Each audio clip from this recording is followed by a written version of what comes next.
ओम नमः शिवाय। मित्रों, मैं आचार्य चंद्र प्रकाश परम कल्याण साधन यूट्यूब चैनल में आप सबका हार्दिक स्वागत करता हूं। आज मैं आपको बताऊंगा कि जब साधक भगवान शिव की साधना करता है, भगवान शिव इस ब्रह्मांड के सबसे भोले और सबसे शक्तिशाली देवता है। सृष्टि की उत्पत्ति से लेकर के और संहार तक का कार्य भगवान शिव किया करते हैं। भगवान शिव अवढरदानी हैं। जब देते हैं तब ये भी नहीं सोचते कि हम कितना दे रहे हैं। जब ब्राह्मण भिक्षुक बनकर के रावण ब्राह्मण के रूप में आया था तो दान दे डाली सोने की लंका। एक चोर को धनाध्यक्ष कुबेर बना दिया। भस्मासुर को वरदान दिया तो यह भी नहीं सोचा कि आगे क्या होगा, और स्वयं वो वरदान उन्हीं पर भारी पड़ गया। भगवान शिव की जो भी शरण ग्रहण करता है, शिव पुराण की कथा कहती है कि वो संसार में इतने पाप कर ही नहीं सकता जितने पाप नष्ट करने की ताकत भगवान शिव के नाम में है। जब उनकी कृपा साधक के ऊपर आना शुरू होती है तो उसे कुछ संकेत मिलते हैं। आज मैं उन्हीं संकेतों के बारे में आपसे चर्चा करने जा रहा हूं। चर्चा करने से पहले मेरा निवेदन है कि जो लोग इस चैनल पर पहली बार विजिट कर रहे हैं, कृपया चैनल को सब्सक्राइब कर लें, बेल आइकन को प्रेस कर दें ताकि आने वाली हर वीडियो का नोटिफिकेशन उन्हें समय से मिल जाए। तो आइए मित्रों, चर्चा करते हैं। जब भगवान शिव की कृपा हमें प्राप्त होती है तो अकेले उन्हीं की कृपा हमें प्राप्त नहीं होती, अन्य शक्तियों की भी कृपा हमें प्राप्त होती है। वो अन्य शक्तियों में सर्वप्रथम कृपा हमें भगवान शिव की ही प्राप्त होती है। दूसरी कृपा हमें आदिशक्ति मां भगवती की कृपा, माता पार्वती की कृपा हमें प्राप्त होती है। तीसरी कृपा हमको भगवान श्री राम की प्राप्त होती है, क्योंकि भगवान श्री राम के इष्ट भगवान शिव हैं और भगवान शिव के इष्ट भगवान श्री राम हैं। कहा भी गया है, शिवद्रोही मम दास कहावा, सो नर मोह सपने नहीं भावा। शिवद्रोही मम दास अरु, मम द्रोही शिवदास, ते नर कल्प भरि करें, घोर नरक में वास। और जहां भगवान श्री राम की कृपा प्राप्त होती है तो फिर एक कृपा कैसे बाकी रह जाएगी? भगवान श्री राम के भक्त हनुमान जी की कृपा भी हमको प्राप्त होती है। और साथ ही साथ इस ब्रह्मांड में सबसे अधिक गण भगवान शिव के ही हैं। उनका क्षेत्र बटा हुआ है और वो एक क्षेत्र विशेष के अधिकारी हैं। वहां पर रहने वाले, वहां पर भगवान शिव के आराधकों की वह रक्षा करते हैं, मार्गदर्शन भी करते हैं, उचित सलाह भी देते हैं। तो उन सभी समस्त गणों के जो अधिपति हैं वो काल भैरव जी हैं। तो हमें काल भैरव की कृपा प्राप्त होती है। जरा काल भैरव के बारे में भी सुन लीजिए कि काल भैरव के अंदर बताया जाता है ब्रह्मा विष्णु महेश तीनों की शक्तियां समाई हुई हैं, और स्वयं काल भैरव जी भगवान शिव का ही अवतार माने जाते हैं। तो हमें वो देते हैं 7 संकेत। जब इन सब की कृपा हमको प्राप्त होती है, नंदीश्वर की कृपा भी प्राप्त होती है, गणेश जी की कृपा भी प्राप्त होती है, तो हमें कौन कौन से 7 संकेत मिलते हैं, आज मैं इस बारे में चर्चा करूंगा। तो आइए पहली कृपा मैंने बताया था ना, भगवान शिव की ही हमें प्राप्त होती है। तो साधक जिस समय स्वप्नावस्था में होता है तो उसे भगवान शिव के दर्शन प्राप्त हो सकते हैं या फिर शिवलिंग के दर्शन प्राप्त होते हैं। यह सपना बहुत ही कम लोगों को, विशेष लोगों को ही प्राप्त होता है, जिन पर विशेष कृपा भगवान शिव की होती है। दूसरा संकेत मिलता है, जब साधक अपनी साधना की गहराई में उतरता चला जाता है तो उस समय उसे साधना के अन्य पद्धतियों का, अन्य मंत्रों का भी स्वप्न के माध्यम से या ध्यान के माध्यम से उसको प्राप्त होता है और अन्य साधनाओं की भी जानकारी उसको प्राप्त होती है। इसके साथ ही वो ये भी जान जाता है कि तुरंत निर्णय हम किस तरीके से ले सकते हैं।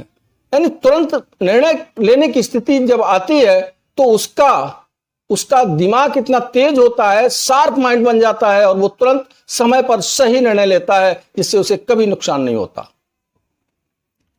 अगला संकेत है कि घर में या उसके आसपास या उसके शरीर में यदि कोई नेगेटिविटी है, नेगेटिव एनर्जी है, नकारात्मक शक्ति है, तो वह शक्ति नष्ट हो जाएगी, विनष्ट हो जाएगी। जहां शिव गणों का वास हो जाता है, ज्यों ही साधक शिव की आराधना करने का संकल्प लेता है, उसी क्षण शिव के गणों का प्रवेश उस घर में हो जाता है जहां वो साधक रहता है। तो शिव गणों के सामने कौन सी नकारात्मक शक्ति ऐसी है जो ठहर सकती हो? अर्थात कोई नहीं। निगेटिविटी से उसे हमेशा के लिए छुटकारा मिल जाता है। अगला है, भगवान शिव की साधना करने वाले व्यक्ति कहीं भी भूखे नंगे नहीं मिलेंगे।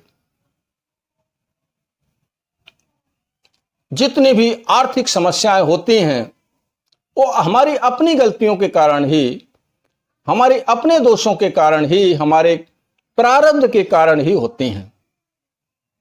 और वो प्रारब्ध भगवान के मंत्र जाप करने से धीरे धीरे सूली का सूल बनके कट जाता है, विनष्ट हो जाता है। तो उसकी कोई भी आर्थिक समस्या नहीं रहती, वो उस पर विजय पा ही लेता है।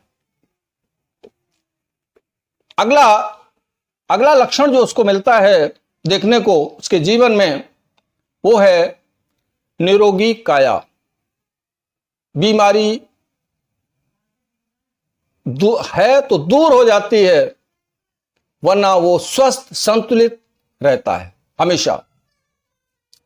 मैंने कई एक साधकों के अनुभव प्राप्त किए हैं जो ये दर्शाते हैं कि उन्हें अपने जीवन में बड़ी बड़ी बीमारियां थीं और वो सारी की सारी बीमारियां ओम नमः शिवाय मंत्र के जाप करने मात्र से ही दूर हो गई। उसकी अकाल मृत्यु नहीं हो सकती।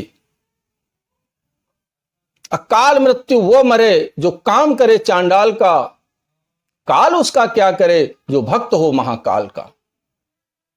वो कभी भी अकाल मृत्यु को प्राप्त नहीं होता, एक्सीडेंटल मृत्यु उसकी नहीं हो सकती यदि वह समर्पण भाव से भगवान शिव की शरण में पहुंच गया है, संपूर्ण समर्पण कर रखा है, तो भगवान शिव उसकी सुरक्षा करते ही करते हैं। भगवान शिव का साधक अभय हो जाता है, उसे किसी का भी भय नहीं होता। भय कौन पैदा करता है? वास्तु दृष्टि से देखा जाए, ज्योतिष की दृष्टि से देखा जाए तो जिसका चंद्रमा कमजोर होता है उसको भय बहुत जल्दी सताता है। चंद्रमा को बलवान बना देता है भगवान शिव का पूजा पाठ, उनकी उपासना, उनके मंत्र का जाप। कितने भी बुरे से बुरे ग्रह हैं समस्त ग्रहों को नष्ट करने की ताकत, बुरे प्रभाव को नष्ट, ग्रहों को नष्ट नहीं करना न तो ग्रह नष्ट हो पाते हैं, उनके बुरे प्रभाव को नष्ट कर देता है भगवान शिव के किसी भी मंत्र का जाप।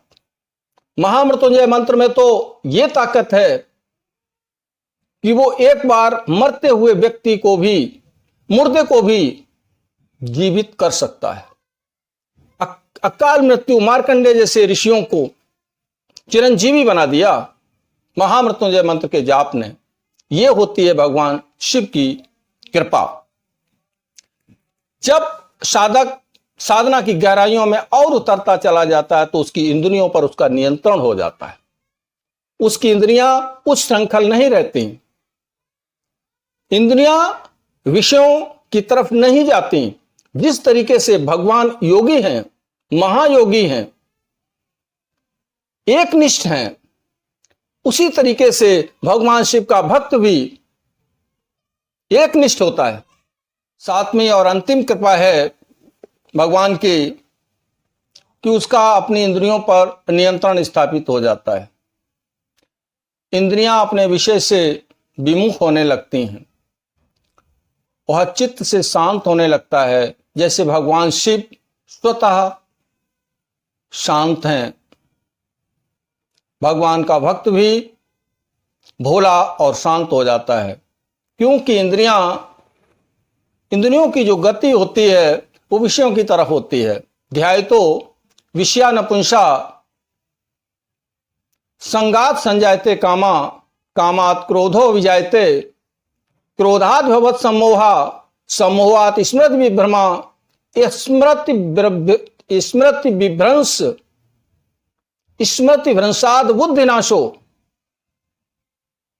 स्मृति भ्रंशात बुद्धिनाशो, बुद्धिनाशात प्रणश्यति। चिंतन करने से राग और द्वेष पैदा होता है। उन राग और द्वेषों में रमने से इंद्रियां उस विषय की तरफ भागने लगती हैं। उन विषयों की वासना में विघन पड़ने पर क्रोध पैदा होता है। क्रोध से दो स्थिति पैदा हो जाती है, या तो डर पैदा हो जाएगा या फिर मोह पैदा हो जाएगा। मोहात स्मृति भी भ्रमा, मोह से स्मृति में भ्रम पैदा हो जाएगा, बुद्धि में भ्रम पैदा हो जाएगा। और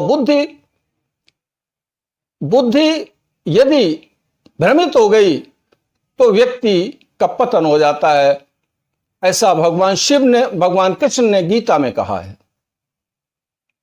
और इन सब की जड़ राग अथवा द्वेष है। तो राग और द्वेष से रहित हो जाता है भगवान शिव का भक्त। कभी कभी भगवान शिव की कुछ वस्तुओं का दर्शन भी होता है। यदि उसे स्वप्न के माध्यम से अथवा ध्यान के माध्यम से भगवान के त्रिशूल का दर्शन होना, भगवान के शिवलिंग का दर्शन होना, भगवान के डमरू का दर्शन होना, उनके किसी भी अन्य नंदीश्वर का, बैल का दर्शन होना, अगर ये चिन्ह आते हैं तो हम समझ सकते हैं भगवान शिव की हमारे ऊपर अनन्य कृपा हो रही है। हमें चाहिए कि हम अपनी साधना की गति को बढ़ा दें, समय को बढ़ा दें, मात्रा को बढ़ा दें।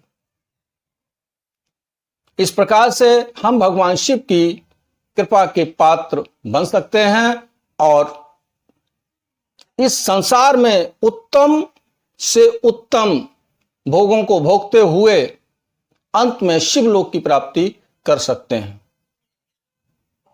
आशा करता हूं वीडियो में दी गई जानकारी आपको पसंद आई होगी, आपके लिए उपयोगी साबित होगी। अगर ऐसा है तो आप इस वीडियो को लाइक करें और अपने मित्रों में भी शेयर कर दें ताकि उन्हें भी यह जानकारी मिल सके।